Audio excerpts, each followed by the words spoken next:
tardes. Acá estamos con el doctor Pablo Muñoz Iturrieta. Mi nombre es María Mercedes Omariva, yo soy abogada y soy voluntaria y coordinadora de Marcha por la Vida, y también estoy en Docentes por la Vida, desde donde hoy hacemos esta entrevista, ¿no es cierto? Los Docentes por la Vida es un grupo de docentes que nos reunimos a partir de la tercera Marcha por la Vida que se hizo acá en Argentina,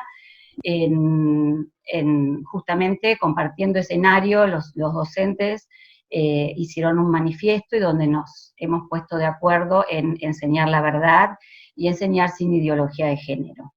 Y bueno, hemos quedado agrupados, hemos hecho algunos congresos online, que la gente los puede ver en las plataformas de Facebook o en YouTube, y bueno, nos interesa muchísimo esta entrevista, nos honra, ¿no es cierto?, tenerlo acá al doctor Pablo Muñoz Iturrieta, porque él es un experto en esto.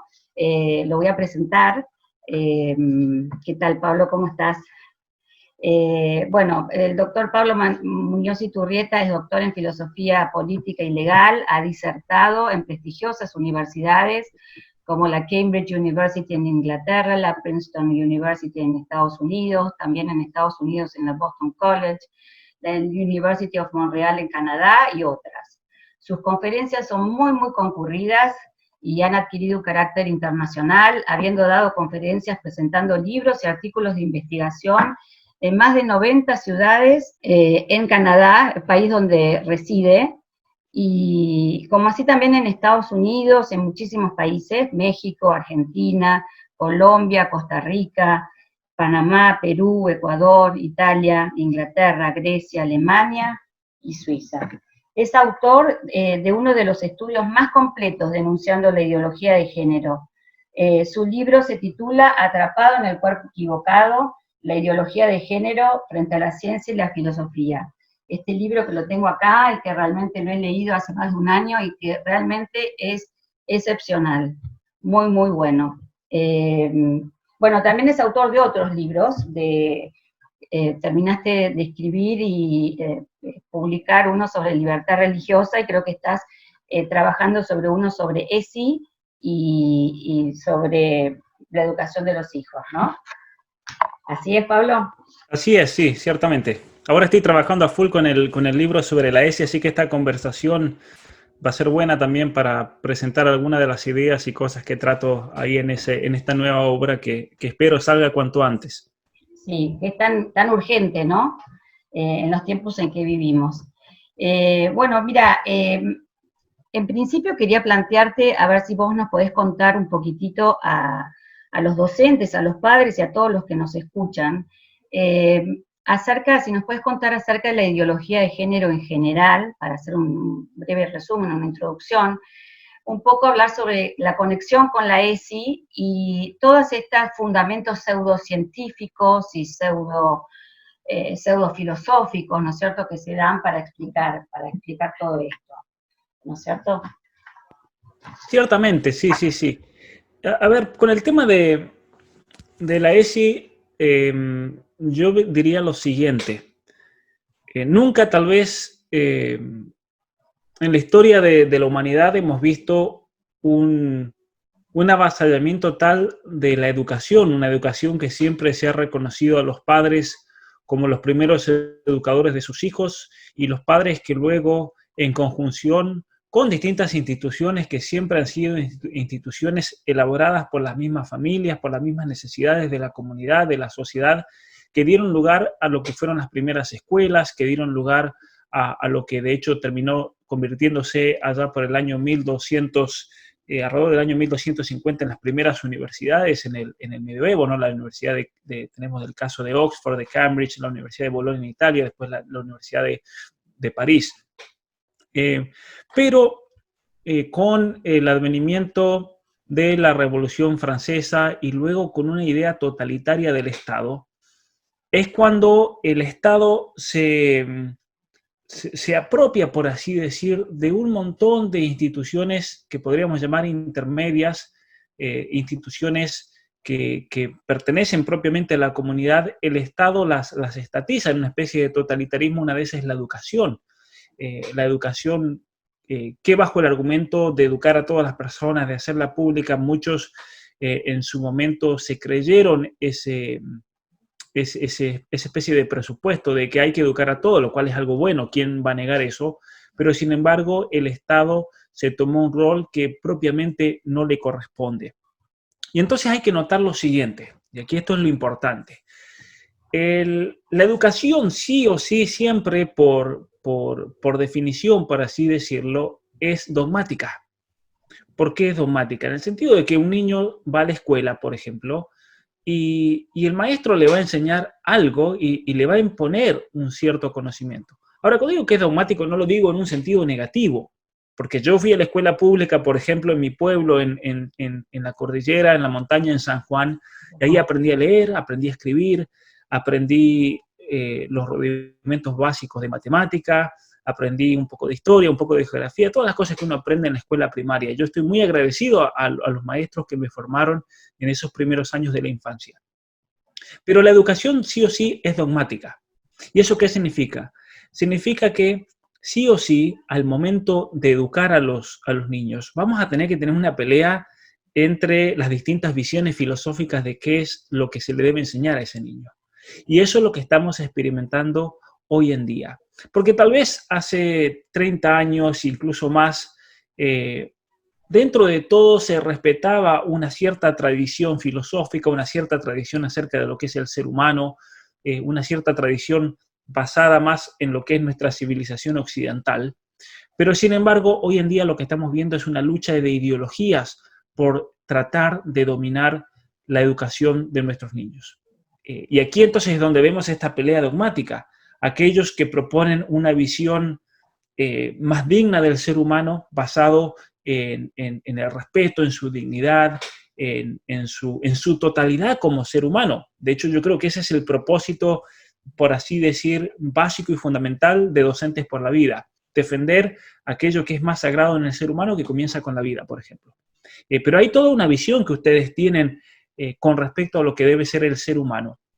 Porque la educación, recordemos que significa el guiar, el educir, que se dice en latín, es un término muy profundo que significa educir, sacar de toda esa potencialidad que tiene el niño y guiarlo hacia un objetivo concreto.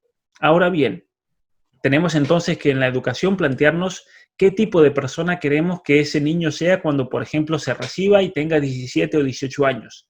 Y es a partir de ahí entonces que la educación debe fomentar toda una visión, debe fomentar un modo de vida, debe fomentar distintas conductas que van a llevar a la persona a planificarse y llegar a ser lo mejor que esa persona pueda hacer. Pero el problema con la ideología de género, el problema con la ESI, es que estamos viendo una invasión, por así decir, de otras teorías, de otras ideologías que quieren dar una nueva visión acerca de lo que es el ser humano. Es decir, estamos viendo distintos pensamientos, por así decir, filosóficos, que tratan de imponerse ahora y se imponen de una manera, por así decir, revolucionaria. ¿Por qué revolucionaria? Porque hay una revolución antropológica en lo que significa el ser humano para la ideología de género. ¿De dónde surge toda esta teoría? Surge de una concepción posmodernista. El posmodernismo es una corriente filosófica que sigue a la modernidad y que se acentúa especialmente en los años 40, 50, 60 en Europa, que plantea el hecho de que todo lo que existe, todas las nociones, todo el conocimiento que hemos adquirido es una construcción social, es decir, es un invento. Y es una noción muy perversa de la realidad, porque según la postura posmodernista, todo es una construcción social para poder aprovecharse de ciertas situaciones y poder oprimirla. Entonces, por ejemplo, según el posmodernismo, el hombre, en cuanto macho de la especie, creó la noción de mujer. ¿Para qué? Para oprimirla, creó la noción de madre, creó la noción de familia, para tener entonces, tomar esa familia como una propiedad privada, creó la noción de hijos para que entonces los hijos sean una especie de propiedad privada de los padres, creó la noción de negros, por ejemplo. Hace poco estaba leyendo un libro donde hablaba de que las razas la noción de negro fue creada a propósito para después poder esclavizarlos, o por ejemplo, creamos la noción de naturaleza, entonces el ser humano en contraposición con la naturaleza para poder abusar de la naturaleza y entonces poder sacar los minerales y creamos la noción de animal como diferente del hombre para entonces después poder comer las vacas, poder comer los chanchos, para poder comer las gallinas, comer sus huevos, lo cual vendría a ser una violación de todas esas especies. Lo cual es una locura realmente pensar así, ¿no? Pero en definitiva, toda esta ideología posmodernista es una ideología que ha penetrado profundamente dentro de las universidades. Esto comenzó allá por los años 70. En los Estados Unidos se dio una especie de revolución universitaria, principalmente en los años 80, que lograron cambiar absolutamente todos los programas de estudio. Entonces tenemos universidades en Estados Unidos que fueron históricamente muy prestigiosas, como la Universidad de Harvard, tenemos la Universidad de Princeton, la Universidad de Stanford, por ejemplo, la Universidad de Columbia. Hoy en día esas universidades lo que enseñan es literalmente basura, realmente, porque aquello que las hizo prestigiosas a estas universidades ya no lo enseñan más. Les ha quedado solamente el nombre y el título de prestigio, pero realmente y lamentablemente los jóvenes que van a esas universidades terminan lavándoles la cabeza. ¿Por qué? Porque salen con todas estas ideas de opresión, del feminismo, de la liberación, de que el ser humano es lo peor, esa idea de que tenemos que exterminarnos como especie por el bien del mundo, por ejemplo. Es lo mejor que podemos hacer. Estas nociones de que no hay que tener hijos, por ejemplo, y es lo mejor que se le puede hacer al universo y al planeta. Entonces, esta corriente de pensamiento filosófica o pseudofilosófica crea también la noción de que incluso el ser humano es una construcción social. No somos seres humanos. Es un desconocimiento total, entonces, de la naturaleza y del orden natural, ¿no es cierto? Esto atenta ¿Sí? contra la creación, digamos así. Ciertamente, o sea, es un atentado a la historia primero, porque inventan una historia ficticia, como si la historia, Marx decía que la historia es una consecución de lucha de clases sociales, lo cual también se ha probado que históricamente es falso. El posmodernismo le agrega a esa noción el hecho de que la historia es una consecución de oprimidos y gente que oprime. Y entonces, los grandes personajes de la historia ya de entrada son opresores, por ejemplo. Por eso en los Estados Unidos ahora están tirando estatuas. De la estatua del personaje histórico que se encuentran, porque si llegó a tener ese lugar preponderante dentro de la historia es porque oprimió a alguien. Lo cual es falso, de ahí no se sigue eso, ciertamente. Exactamente. ¿Sí? Es una ideología, o sea, es querer representar o explicar, ¿no es cierto?, la realidad a partir de ideas sesgadas, ¿no es cierto? O sea, claro, y sin ningún fundamento objetivo, ningún fundamento, en el caso del ser humano que me preguntabas, ningún fundamento en la ciencia. Eso, ni en la ciencia, ni en la biología, en ninguna ciencia, digamos. Ninguna ciencia, porque, por ejemplo, una de las cosas que propone esta teoría del género es que incluso el hecho de ser hombre o ser mujer es algo impuesto, algo inventado, es una construcción social, cuando absolutamente todas las ciencias, comenzando por la embriología, que determina que desde el momento de la concepción hay una estructura genética completamente diferente entre el hombre y la mujer, la neurobiología nos demuestra que durante el desarrollo del feto en el vientre de su madre, se dan los cambios cerebrales más importantes y distintivos entre un hombre y una mujer. Porque si es como dice Simone de Beauvoir, que una mujer no nace, sino que se hace mujer, bueno, los bebés al nacer tendrían que ser iguales, un hombre, una mujer, no tendría que haber ningún tipo de diferencia natural, pero sin embargo es durante el embarazo que se producen los cambios más drásticos y diferenciales ya en la semana quinta del embarazo.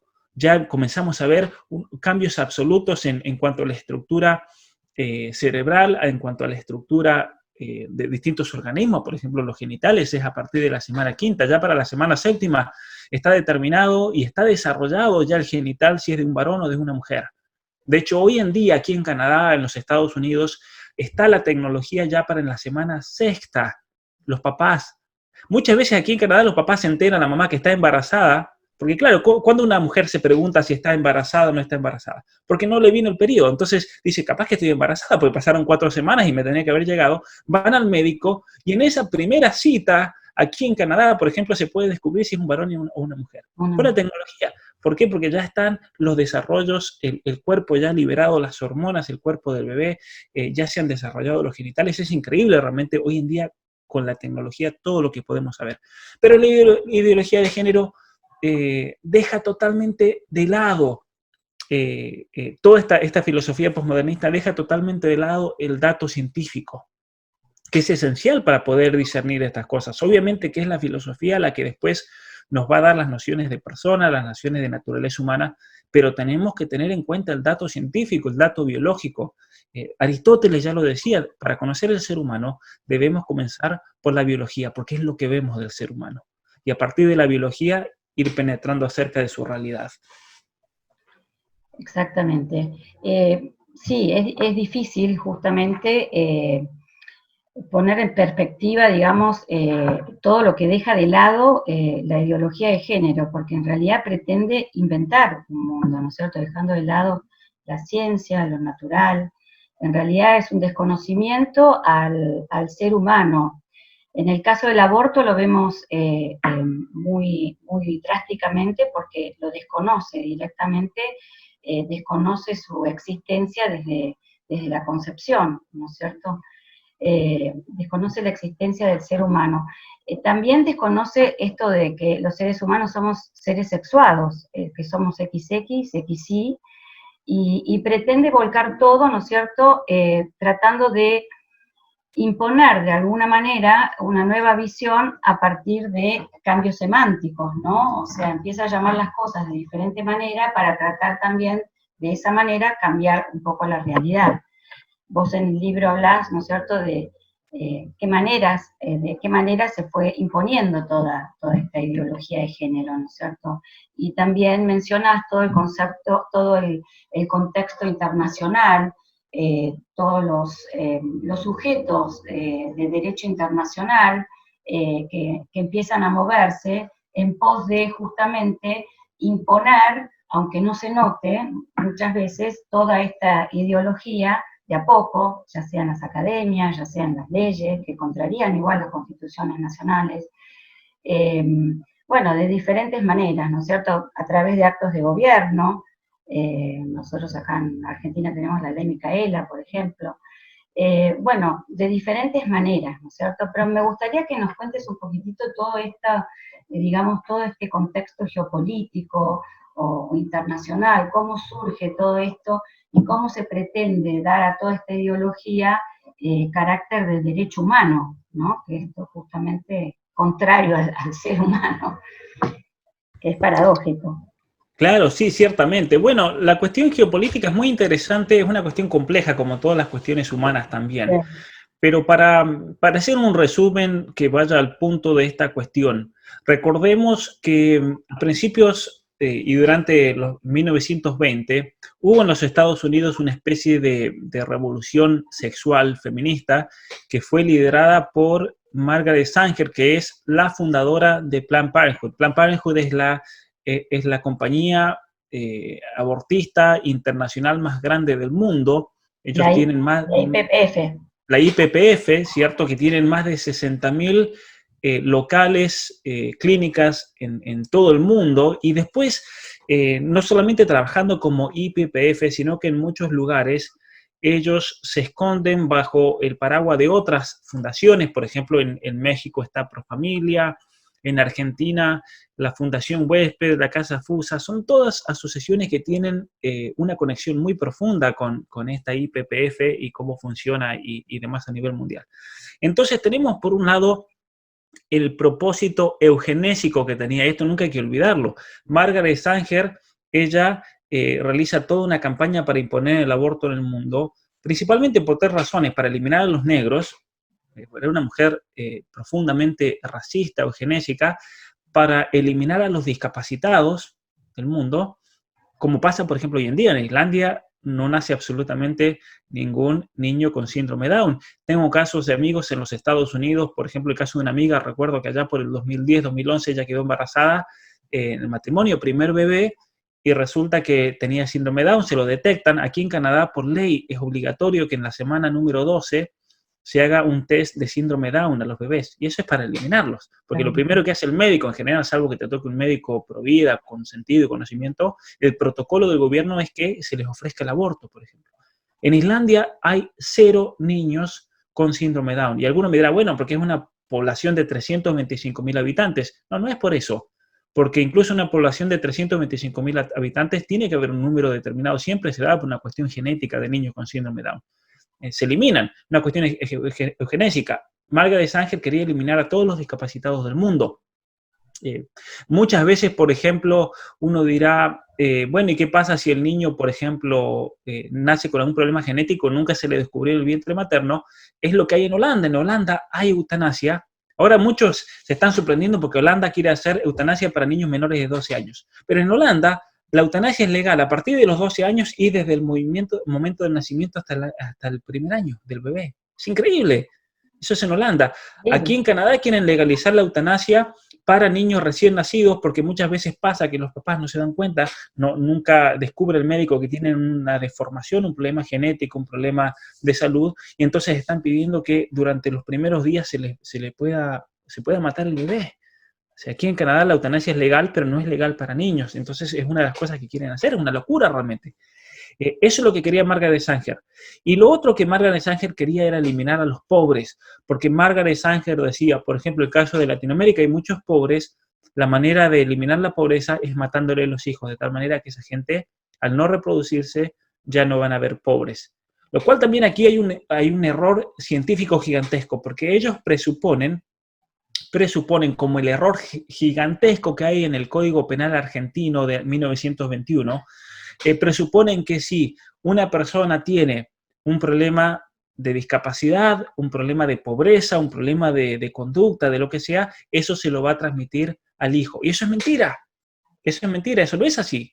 Porque, por ejemplo, puede pasar que un joven salga de un hogar muy humilde, de una villa miseria, como se le dice en Argentina, y llega un día a algo muy grande. Yo tengo amigos, he conocido seguidores míos que han salido de lugares muy pobres de la Argentina, una pobreza tremenda, y hoy en día son médicos, son dentistas, odontólogos, son profesores universitarios. Yo salí del medio del campo. ¿Sí? O sea, el vivir en un lugar determinado, una situación económica determinada, no significa que entonces todas las generaciones siguientes van a ser así. Ese es el gran engaño de Margaret Sanger y es el mismo engaño que repite hoy en día Bill Gates, por ejemplo. Bill Gates que busca entonces el reducir la población mundial porque así vamos a acabar con la pobreza en el mundo. Bill Gates, recordemos que su papá era el presidente de la IPPF, ¿no? Entonces, ahí se entiende por qué la fundación Bill Gates, por ejemplo, está tan metida en aportar millones, pero cientos de millones de dólares a la IPPF a nivel mundial, especialmente en las campañas en África. Claro. También, digamos, hay conferencias, ¿no es cierto?, internacionales propiciadas por la ONU, ¿no es cierto?, que tienden todas justamente a imponer de alguna manera este nuevo concepto de ser humano y donde, digamos, donde el género y el aborto se ponen como, se subvierte de alguna manera el entender lo que es un derecho subjetivo o derecho humano, y todas estas dos cosas, ¿no es cierto?, ya sea género y el aborto, pasan a ser nuevos derechos, ¿no es cierto? Como así también muchos deseos de las personas que pasan a tener categoría de derecho humano, ¿no es cierto? Eso creo que es la verdadera subversión que estamos sufriendo, porque de alguna manera me parece que todo este contexto internacional se está tratando de imponer a través de legislaciones en los diferentes países. No sé, me gustaría que nos cuentes un poquitito acerca de conferencias, que todas estas, la conferencia de Yogyakarta también, todas estas conferencias que de alguna manera contextualizan un poquitito todos estos nuevos derechos que yo Ciertamente, sí. Los pongo entre comillas, ¿no? Y ahí entramos de lleno en la cuestión geopolítica, porque ahí termina de cerrar todo, ¿no? Yo les hablaba recién de los orígenes de Plan Parenthood y cuál era el objetivo de esos 3 objetivos claros. Pero cuando en el año 1974 en los Estados Unidos, un secretario de Estado muy conocido que ha tenido, él vive todavía, Henry Kissinger, él ha tenido una influencia en cuanto a la política internacional muy grande a nivel mundial, y porque obviamente él era uno de los consejeros principales en los Estados Unidos, la potencia más grande a nivel mundial, especialmente en los años 70, 80 y 90, y él planteó en un memorándum de seguridad nacional, que es un memorándum que ha sido desclasificado, él planteó en el año 74 que el peligro más grande hoy en día para las grandes potencias son los habitantes del hemisferio sur y del tercer mundo, como se llama, especialmente Latinoamérica y África.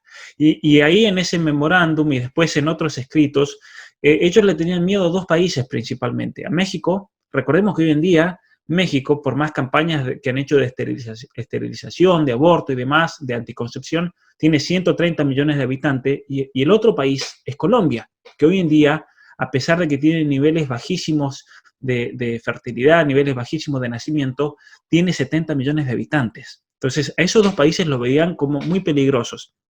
Y es ahí cuando una compañía como YPF les viene como anillo al dedo.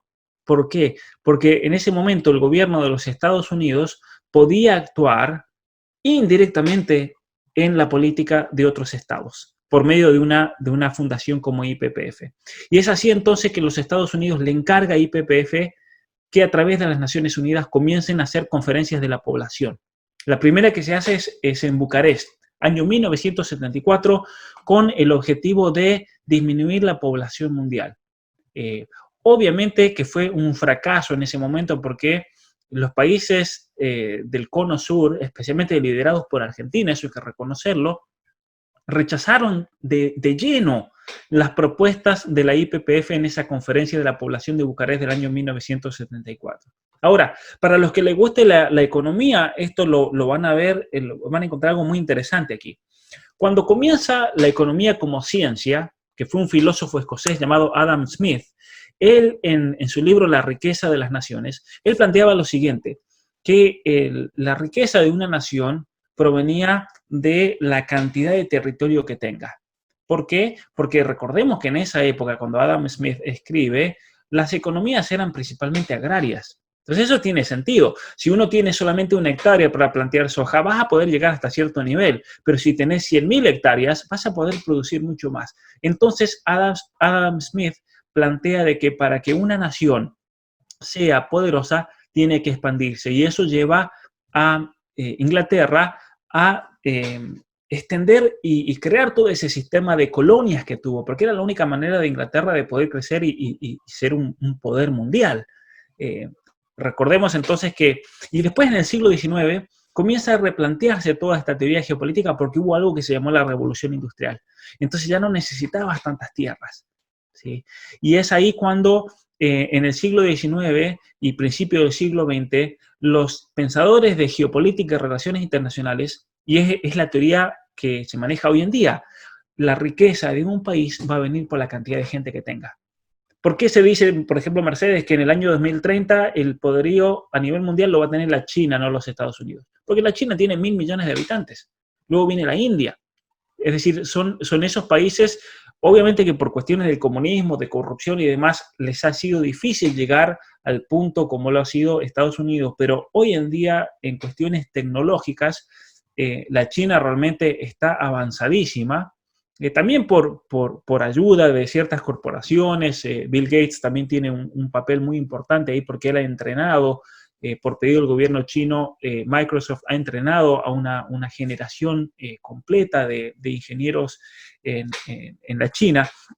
Pero entonces, al tener en cuenta que es la cantidad de personas la que le da el poderío a un país, se hizo más urgente que nunca, entonces por una cuestión geopolítica, comenzar a eliminar la población de estos países periféricos.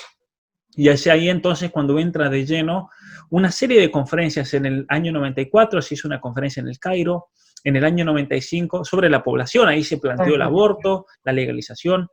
En el año 95 se hizo otra conferencia sobre el género. Todas estas han sido organizadas por la YPF. O sea, las Naciones Unidas le encarga a la IPPF, y la IPPF manejó la agenda, la IPPF manejó las conclusiones, la IPPF manejó los que hablaban. Por ejemplo, para la del 95 trajo a Judith Butler, que es la ideóloga más grande del género que existe. Yo te iba a preguntar, la incidencia del feminismo y de todas estas autoras, ¿no es cierto? Bueno, y Judith Butler como, digamos así, como la banderada, ¿no es cierto? Y la última que propicia también lo de la teoría queer, ¿no? Me gustaría que nos cuentes un poquitito sobre eso, ¿no? Sobre qué es lo que propone. Sí, la conferencia del año 95 fue un desastre, porque ahí realmente un desastre en cuanto al contenido. Ahí propusieron de lleno y a nivel internacional todo lo que es la teoría del género. Muchos nos dicen y nos acusan de que la ideología de género no existe. Porque les da una bronca impresionante que se diga ideología de género, es perspectiva de género. De hecho, el Ministerio de Justicia de la Nación en el año 2018, en octubre, sacó un comunicado en el cual decían que no se podía decir ideología de género. De hecho, en Argentina tuve problemas para imprimir este libro, porque mi libro dice la ideología de género frente a la ciencia y la filosofía. Y una editorial me dijo, te lo imprimimos, pero tenés que sacar la palabra ideología de todo el libro. Y bueno, si saco la palabra ideología, se acabó el fundamento, claro, de todo el libro. Claro. ¿Por qué? Porque en definitiva, lo que decimos nosotros es lo siguiente. Ellos tienen una teoría del género, pero como esa teoría del género no tiene ningún fundamento ni en la ciencia, ni en la filosofía, no tiene ningún fundamento objetivo, es simplemente una idea que se quiere imponer de modo político, de modo legal. Y en esa conferencia del 95, Judith Butler planteó el hecho de comenzar a usar el género para referirse a los seres humanos. ¿Por qué? Porque nosotros, en realidad, no somos seres humanos según esta teoría posmodernista, no somos seres humanos, sino que somos, por esa capacidad evolutiva que tenemos, lo que nosotros queramos ser. Y eso lo vamos a descubrir por nuestro sentimiento, por nuestra autopercepción, y por lo tanto, la palabra apropiada que deberíamos usar, eso es lo que propone Judith Butler, es la palabra identidad de género. Es por medio de la identidad de género que vamos a descubrir, es una especie de luz, vamos a iluminarnos y vamos a descubrir cualquier género. Ese género puede ser el queer, por ejemplo. Ese género puede ser el agénero, aquellos que no saben qué género tienen. Ese género puede ser cualquiera. Hay una lista que ha recorrido por muchos lugares, es la lista de los 112 géneros, y muchos dicen, no, pero esa lista es falsa, esa lista no es de las Naciones Unidas. Esa lista la hizo un hombre que trabajaba dentro de las Naciones Unidas. Lo que pasa es que las Naciones Unidas son gente muy bicho ellos realmente, y son muy zorros, porque ellos hay cuestiones que cuando tienen que largarle, van a ser muy chocantes, las largan de modo indirecto. ¿Sí? Claro. Las largan de modo indirecto o muchas veces, mirá la anécdota que te voy a contar, en el año 95, uno dirá, pero ¿cómo las Naciones Unidas? Si las Naciones Unidas, los países tienen que votar, por ejemplo, para que las conclusiones estén incluidas. ¿Qué hicieron en el año 95? Porque propusieron algo que realmente era la abolición de la mujer. Eliminar la noción de mujer, eliminar la noción de hombre, eliminar la noción de familia para dar lugares a nuevas formaciones diversas. ¿Cómo hicieron? Alargaron la conferencia un día más. Y entonces, todos los países de Latinoamérica, por ejemplo, imagínate ir a China, los hoteles, lo caro que sale, uno que ha viajado mucho, por ejemplo, si tenés que postergar el último día tu pasaje, salís al otro día o salís esa noche y vas al aeropuerto y le decís, paténme el pasaje un día más, te van a cobrar $1,000, $2,000, sale carísimo. Y entonces, como esta gente ya venía con un presupuesto limitado, ya estaba determinado lo que iban a gastar, extendieron la conferencia un día más. ¿Para qué? Para que todos los de Argentina, los de Chile, los de Perú, de Colombia, de México, se fueron absolutamente todos los africanos, se fueron todos los, y solamente quedaron la delegación que había mandado Bill Clinton con la de Canadá, con la de Holanda, con la de Bélgica, y fueron ellos los que votaron y hicieron el documento final. Es una tramoya realmente. Totalmente. Total, eso lo cuento a modo de anécdota, es increíble, incluso hasta ese punto llega esta gente para salir con la suya en estas cuestiones. Y entonces, se podría decir que la ideología de género y la ESI tienen una relación directa con el control de la natalidad y con esta cultura de la muerte que de alguna manera nos viene nos viene invadiendo por diferentes lugares de una manera impuesta, ¿no? Por eso hablamos de totalitarismo y me parece que no se puede hablar de ideología de género sin Estado, ¿no es cierto? O sea, se necesita el Estado para ir imponiéndola, porque justamente son ideas que están en la mente de estos ideólogos y que no se encuentran en la realidad, con lo cual se necesitan esas herramientas, el poder del Estado, ¿no es cierto? ¿Y qué importancia le atribuís vos a la educación sexual integral como herramienta? ¿Qué es lo que se enseña? ¿Qué es lo que se pretende hacer? ¿Qué es lo que se le puede decir a los docentes con respecto a la relación entre ideología de género, educación sexual integral y cómo es utilizada en realidad por estos organismos para imponernos cosas que no son foráneas, ¿no es cierto? Claro. Bueno, mira, está totalmente relacionado. De hecho, la educación sexual integral es una materia que se inventó a propósito y salió del seno de la Planned Parenthood, de la IPPF, para luego, y ahora lo voy a explicar un poco, para luego imponer el hecho del aborto en nuestros países. Eso fue lo primero. La ideología de género se metió después del año 95.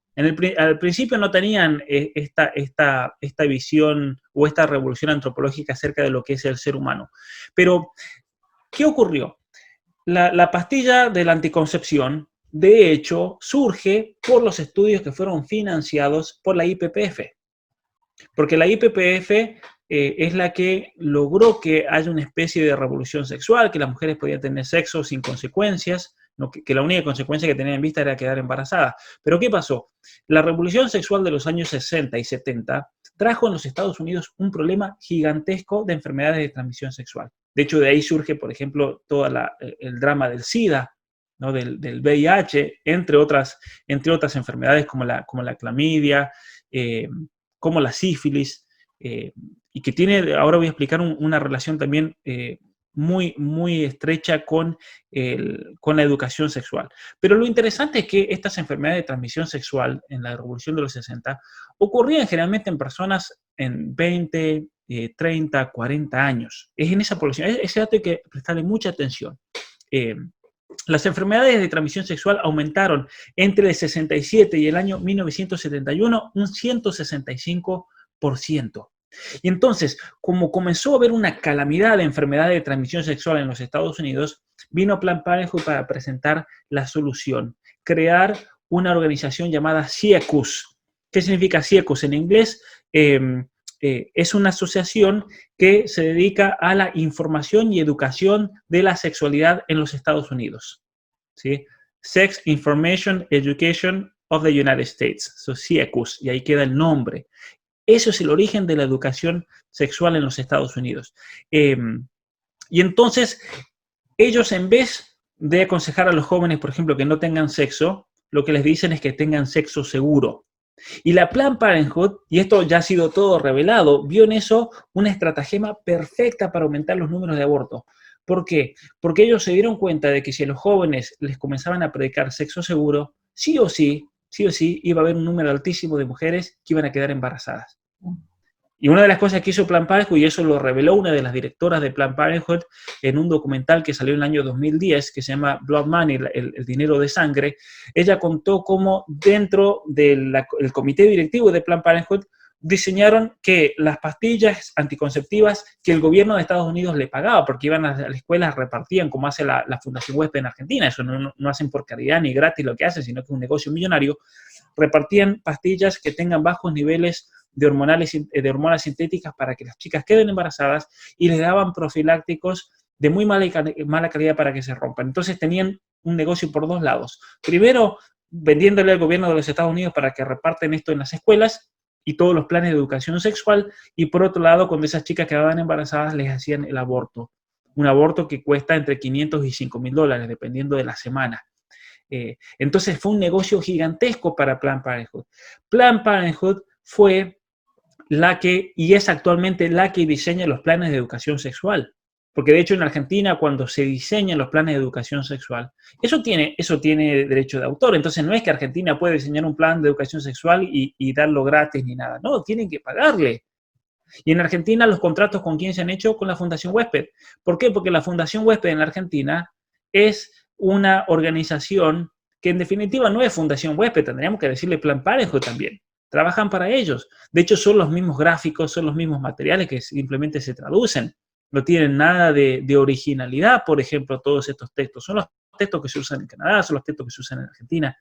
Entonces, cuando alguien me pregunta en Chile, por ejemplo, que fue todo este debate por la educación sexual en los últimos meses, si se legaliza o si se legalizaba, gracias a Dios no tuvo quórum y no se legalizó, pero si se legaliza, sí o sí van a terminar imponiendo los programas de la IPPF, que tienen dos objetivos principales. El primero es el tema del aborto. Entonces, como para que haya aborto, los jóvenes tienen que tener sexo, hay que hipersexualizarlos, hay que lavarles la cabeza que con que el sexo sea seguro y sea consentido, ya está, se solucionaron todos los problemas y hemos visto y podemos dar datos, es una mentira absoluta al respecto. Y el otro propósito es la ideología de género. Es una herramienta. Entonces, la ESI es una herramienta para hipersexualizar a los jóvenes, para imponer el aborto y para imponer la ideología de género. En Argentina y en Chile y en todos los países se usa el falso argumento de que no, la ESI es para prevenir abuso. Mentira. Lo que pasa es que te van a poner un argumento que sea irrebatible, algo que nadie se vaya a oponer, como es el prevenir los abusos. Pero no previene los abusos. Eso está demostrado en el estudio que hizo Scotland Yard en el año 2013 en Inglaterra, porque en Inglaterra comenzaron a haber unos casos enormes y tremendos de prostitución infantil y de abuso infantil. Entonces, ¿cómo puede ser que de repente teníamos ciertos números y a partir del año 2000 explotaron los casos de prostitución infantil? Y entonces una de las cuestiones que se hicieron los psicólogos forenses es, a ver, hay algo en los jóvenes que tal vez pueda estar ayudando y colaborando de toda esta red de prostitución infantil. Y en ese momento se preguntaron, ¿será la pornografía, el internet? ¿Y qué descubrieron investigando en la vida de todos esos niños que habían sido prostituidos en Inglaterra, ¿no? ¿Y qué descubrieron? Que la ESI a esos niños los hacía vulnerables al abuso sexual. Eso fue uno de los grandes descubrimientos. Es una publicación que la tengo también en mi página web. Fue una bomba realmente cuando salió eso en Inglaterra. ¿Por qué se creen, por ejemplo, en Argentina han escuchado que en Inglaterra hubieron casos de padres musulmanes que tomaron las escuelas y dijeron hasta que no saquen la ESI de esta escuela, no vamos a liberar la escuela? Y de hecho han hecho excepciones en muchas escuelas en Inglaterra porque la educación sexual ha hecho estragos. En Estados Unidos y Canadá, el 25% de las chicas tienen una enfermedad de transmisión sexual, al menos una. Es tremendo. Aquí en Canadá, cualquier chica, sí, que uno ve en la calle entre 13 y 17 años, una de cada 4 va a tener o HIV, o VIH, o va a tener sífilis, o va a tener clamidia, o va a tener gonorrea. Es tremendo realmente la situación. Es alarmante. Y aquí, ¿cuál es la respuesta del gobierno de Canadá? Por ejemplo, más educación sexual. Porque, claro, falta educación sexual. No, eso es lo que sobra, de hecho. Es lo que sobra porque por culpa de la educación sexual, si vemos los números, porque eso es una de las cosas buenas aquí de Canadá, de Estados Unidos, que aquí te cuentan hasta las pestañas. Te hacen estadísticas de absolutamente todo. Y esas estadísticas son muy interesantes, porque cuando la CDC, que es el Centro de Investigación de Enfermedades en los Estados Unidos, comenzó a hacer seguimiento de enfermedades de transmisión sexual en los jóvenes, ellos se pegaron el susto de su vida, porque en el año 99 la OMS declaró que la sífilis había desaparecido. Una enfermedad medieval que daba en algunos grupos muy reducidos. Declaran que se exterminó, finalmente eliminamos la sífilis de la población. Y resulta que en el año 2008 los contagios eran gigantescos en la población adolescente. Hoy en día, en los Estados Unidos y en Canadá, la población de riesgo de enfermedad de transmisión sexual no son los de 20 años y 30 como era en la revolución sexual de los 60, cuando fue toda la epidemia del SIDA, sino que son los jóvenes entre 13 y 17 años. Son ellos los que se enferman de clamidia, de gonorrea, son ellos los que tienen contagios de VIH. Jóvenes a los cuales se les arruina la vida de por siempre. Es tremendo realmente, es una de las cosas que yo trato en el libro. Y a partir del año 2008 que se comenzó a hacer seguimiento estadístico, los números están aumentando cada vez más. En febrero salió la estadística del año pasado de los Estados Unidos y es tremendo el aumento. Cada año es peor y peor y peor. y hay una correlación entre las enfermedades de transmisión sexual y la ESI. Eso es innegable, realmente. Sí, es importante también dejar en claro, ¿no? Para los docentes y para los padres que nos escuchan, la importancia justamente de estos últimos, ¿no? Con respecto a la educación sexual de sus hijos y la protección que tienen acá en la Argentina con respecto a las leyes y a la Constitución Nacional, ¿no? Con respecto a esta característica de hacerse cargo, ¿no es cierto?, de que son ellos los que dirigen en realidad la educación de sus hijos y la posibilidad de elegir justamente.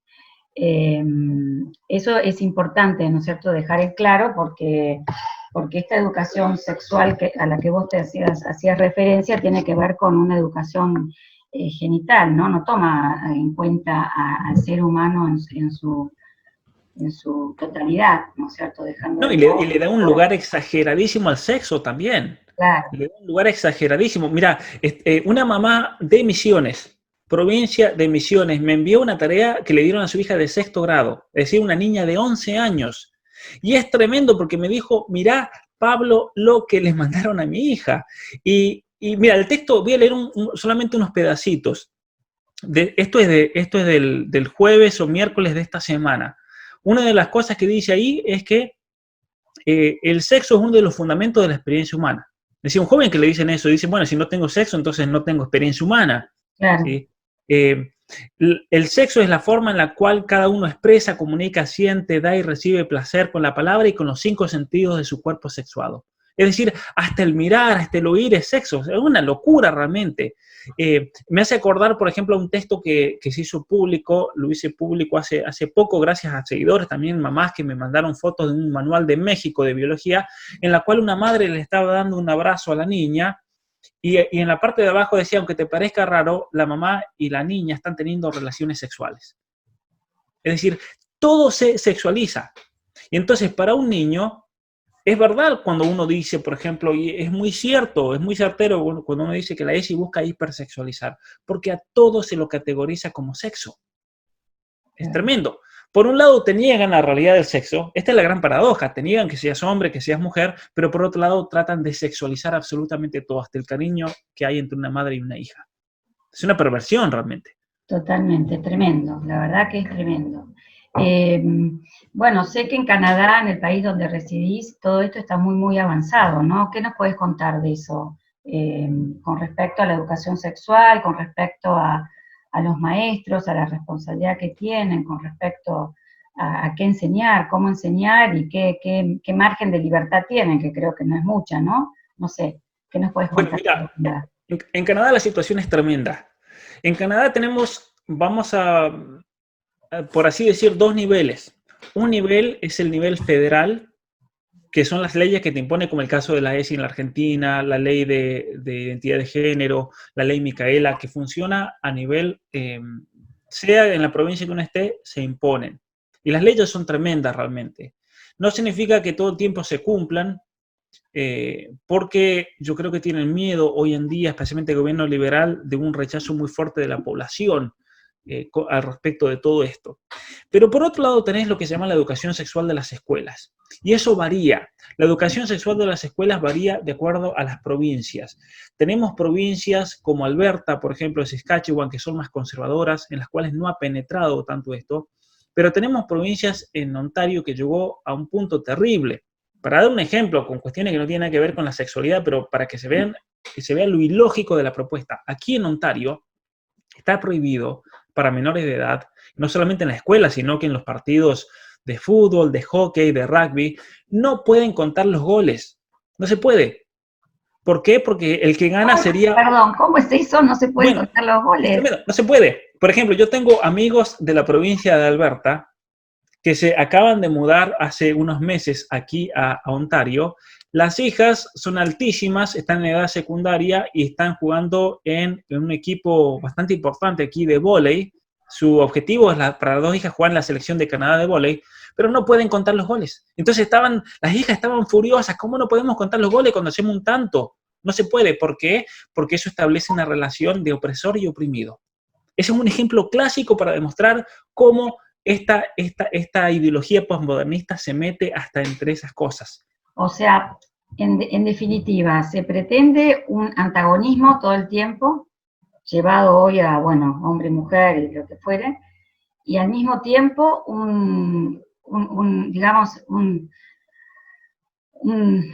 borrar la realidad directamente. Y una especie de igualdad matemática, ¿no es cierto? Sí, igualdad matemática, todo. no llegamos a ser ni hombres ni mujeres, todo claro. igual, todo cero, todo... No, es tremendo, por eso nada. Todo el tema de los cupos y todo eso para que nadie se ofenda, es tremendo, realmente es una locura, es una locura.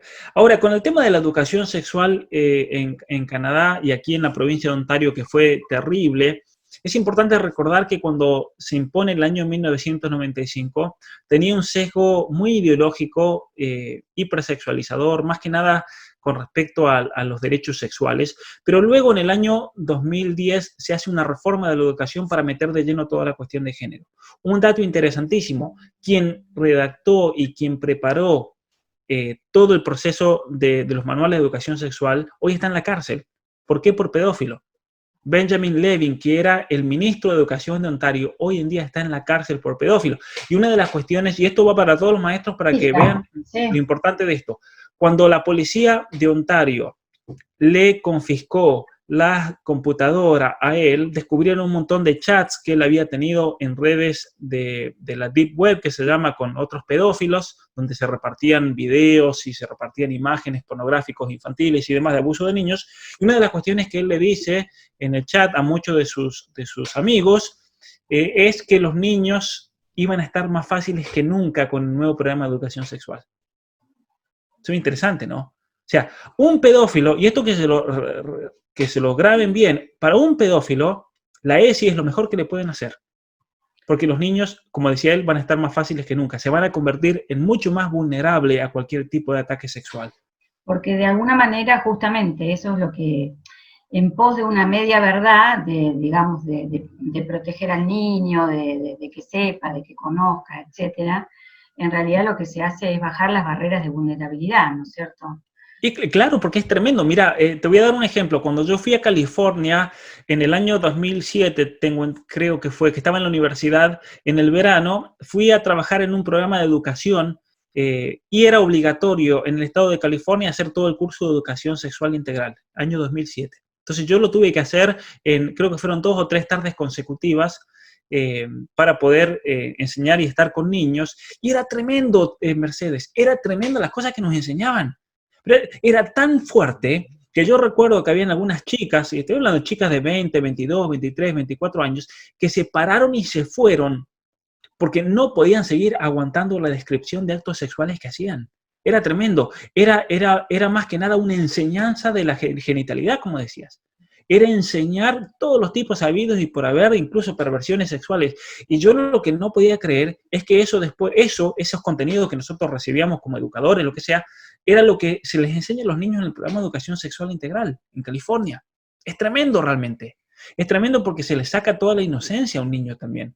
Porque no puede ir un niño, una cosa que recuerdo, por ejemplo, dentro de esos programas era, a un niño se le enseñaba, a un niño de 6, 7 años, que para prevenir abuso hay que enseñarle qué es un abuso. Entonces al niño se le enseñaban todas las maneras habidas y por haber, y muy gráficas y descriptivas de cómo qué significa, por ejemplo, el abuso. Entonces se les enseñaba sobre penetración anal, penetración oral, con imágenes, con toda una locura. Y exponer a un niño de 7, 8 años a eso es crearle un trauma. Si habían chicas de 20, 22, 23 que tenían que ir de afuera del aula porque era muy fuerte escuchar y traumático, para uno mayor, un adulto, es muy fuerte muchas veces muchas de las cosas, exponer a un niño a eso.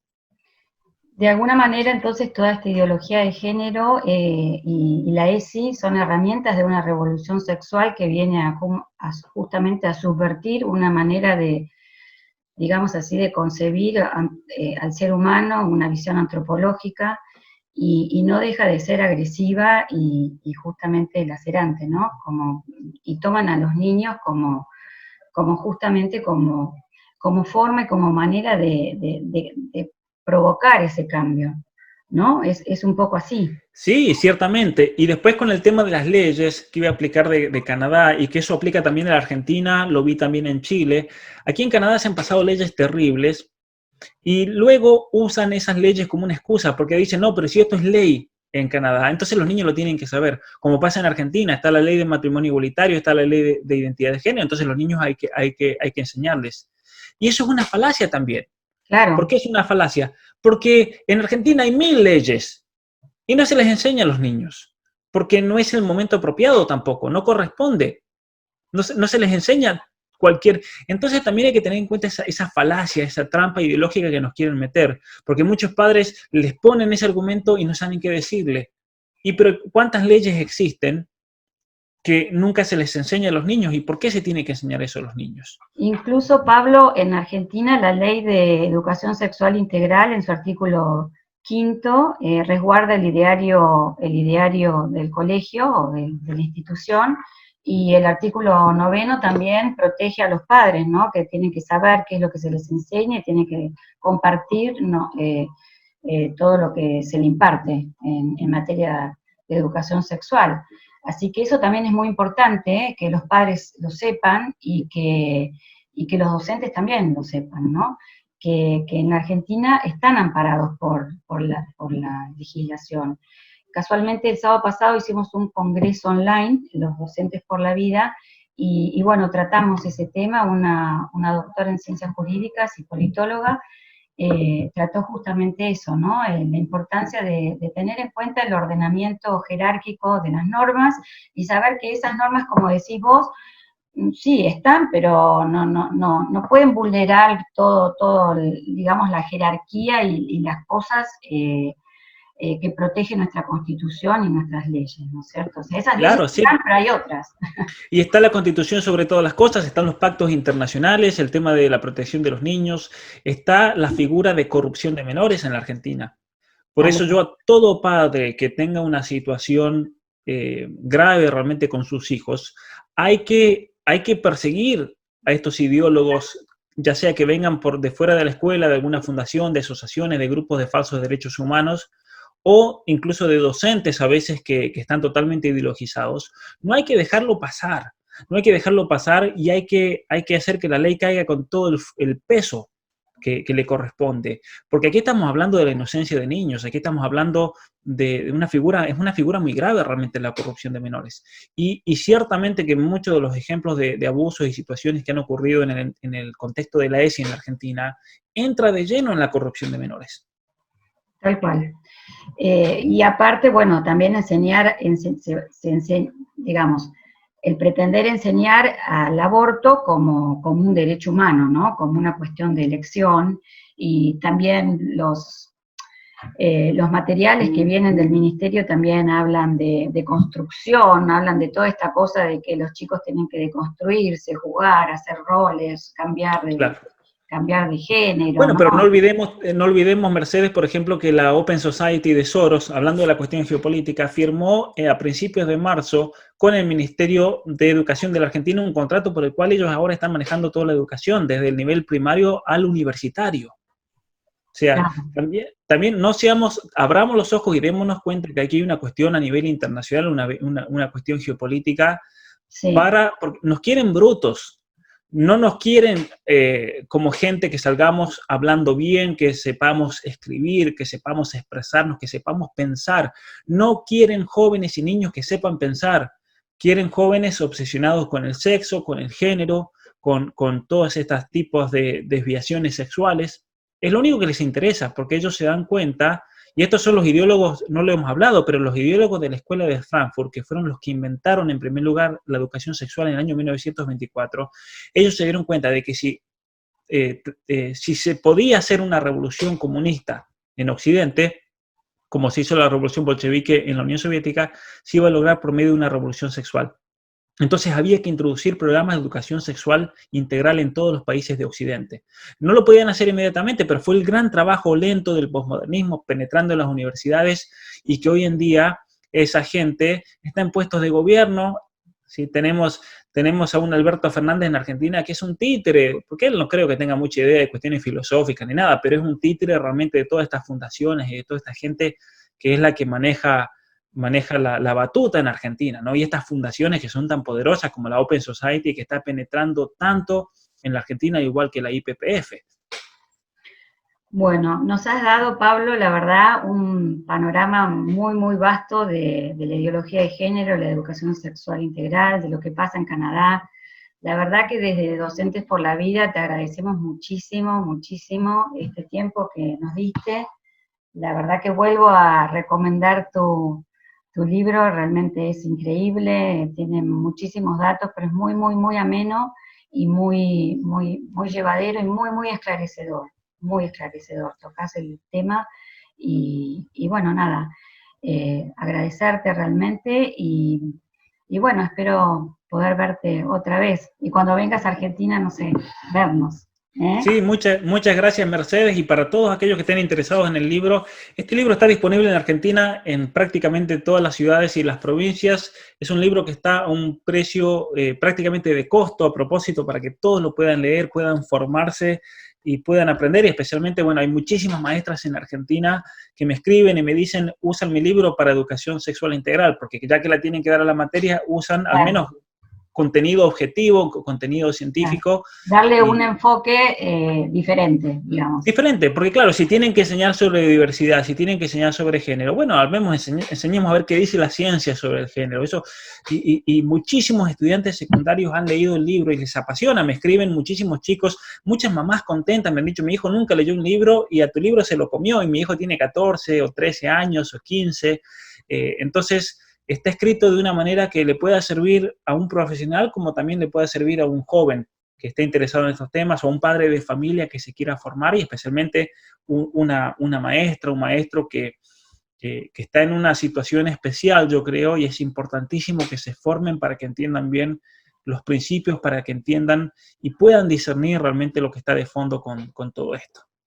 Bueno, muchísimas gracias, Pablo. Bueno, y a todos los que nos están escuchando, los invitamos a que te sigan por las redes, a que traten de conseguir el libro y bueno, a nosotros también, en Por Docentes por la Vida, que estamos en Facebook, tenemos también un canal en YouTube y Marcha por la Vida también. Bueno, nada, estamos a disposición entonces. Muchísimas gracias. Muchísimas gracias. Chao, chao. Chao, chao.